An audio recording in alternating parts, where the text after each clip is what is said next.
Shalom, shalom. We all have goals or things that we want to achieve in life, and we're always looking for helpful hints on how to be successful in achieving things that we want.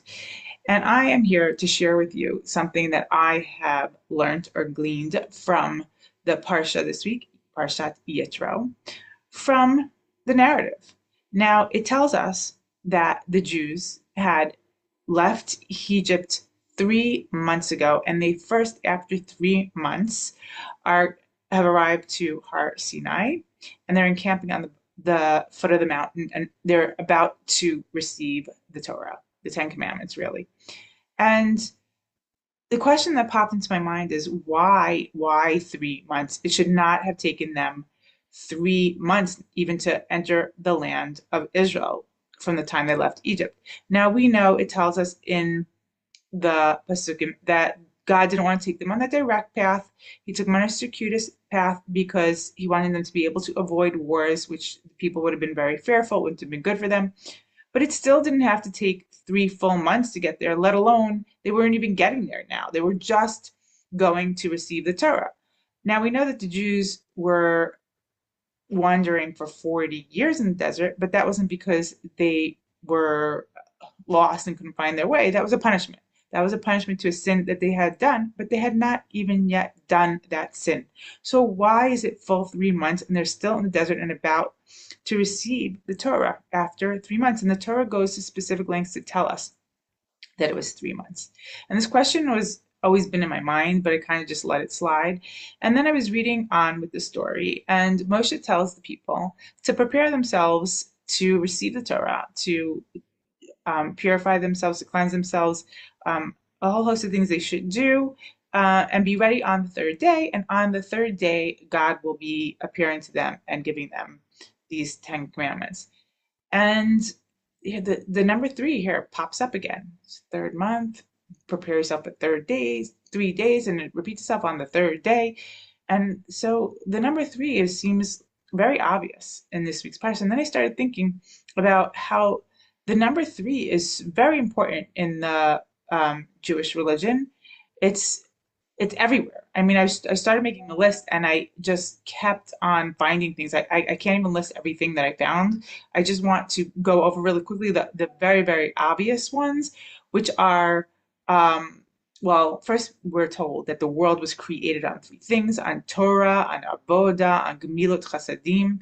And this is, the Torah and our service, and Gemilut Chasadim is charitable acts, and that the world stands on these three things. We know that the Torah has Torah, Nevi'im, Kesuvim is three things. We know our Avot, our forefathers, are three: Abraham, Yitzchak, Yaakov, and we daven 3 times a day. I mean, it goes on and on. Three is a basic for the basic things in Judaism.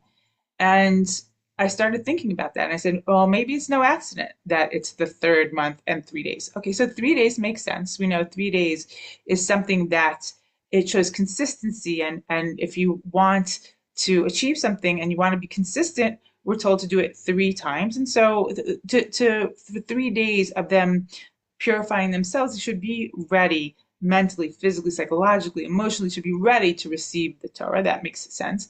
But why the third month? 3 months? What is that? And then I thought about it. At Sinai, they're going to get the Torah.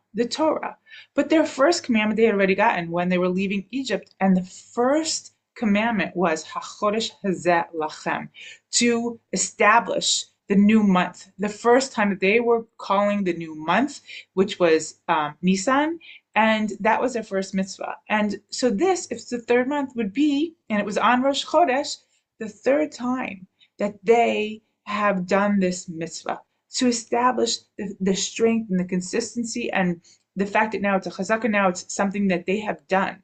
And because they had gotten the first commandment, maybe God said, well, let's see if they can keep, before I inundate them with a whole bunch of other commandments, if they can even keep one commandment, the first commandment that he gave them on the Exodus.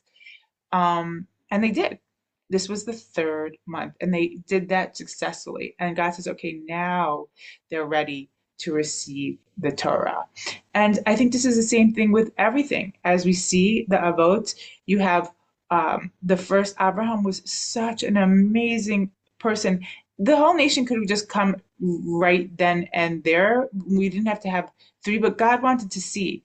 He wanted to see three generations of people that are following God. Abraham, Yitzhak, Jacob, all in their own ways, and how Yaakov is a blending of the two, of the chesed and of the din, and he was able to incorporate both and bring out something beautiful because the three is also balance. Three is balance in this life. It takes always a third. You have two different opinions. You have someone to come in and to make a compromise. A third thing is a balance. So we need consistency and we need balance, and those things are what yield success in our lives. And that's why you'll see three everywhere. If you start looking, you'll see that the list is endless. And I think this is a secret for our success. If we ever want to achieve success in anything, is make sure to do things like if you're studying, repeat it three times. Or if you want to go to the gym, make sure you go 3 days in a row, and then the fourth day will be easier. And with everything in life, and the way to do things is to be consistent.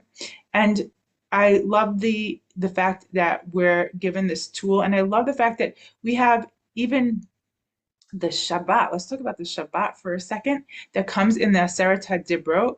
There's 3 days before Shabbat that we prepare for Shabbat, and then we have the Holy Shabbos, the day of rest that gives us our spiritual nurturing, and that we bring into the next 3 days of the week before we have to prepare again for Shabbat. There's these threes, and even the first commandment, if you look at it, when Hashem says, Anochi Hashem Elokecha, these are three names that we use to call God. God even introducing it and telling us to believe in him, he uses three different names because in our psyche, that hearing it three times will imprint in our mind that this is something. It's psychologically it works.